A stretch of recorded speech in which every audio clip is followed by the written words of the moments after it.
And Elijah said to her, "Do not fear. Go and do as you have said. But first make a little cake of it and bring it to me. And afterward make something for yourself and your son." 1 Kings 17, verse 13. The Bible is filled with stories of faith, and this is one of them. Let me paraphrase the story for you. Elijah, a man that God worked through in powerful ways, has just said that it's not going to rain again on the land until he says so. At the command of the Lord, he goes to the brook Cherith, east of the Jordan, and drinks from the brook, and birds bring him food to eat. After he's been hanging out there for a while, the brook dries up because there's no rain in the land. At that same time, the word of the Lord comes to him, saying that he should head to a town called Zarephath and hang out there.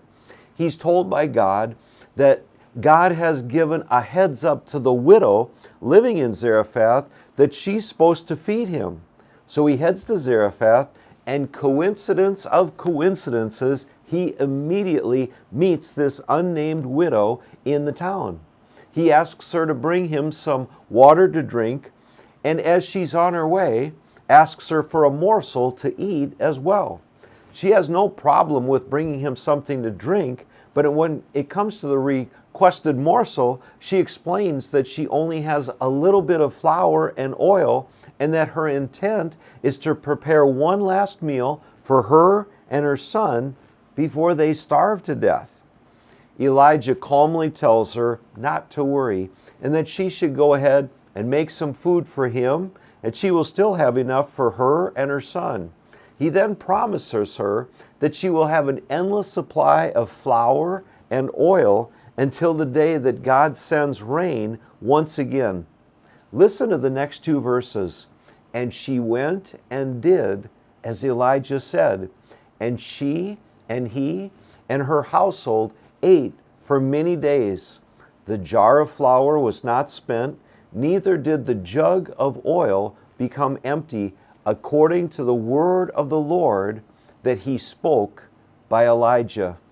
Friends, that takes faith. She believed God's promise, and it was fulfilled right before her very eyes. What promise is God asking you to trust? "Behold, I am with you always.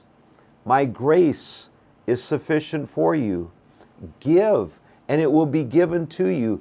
Good measure, pressed down, shaken together, running over, will be put into your lap. Casting all your cares upon him, for he cares for you."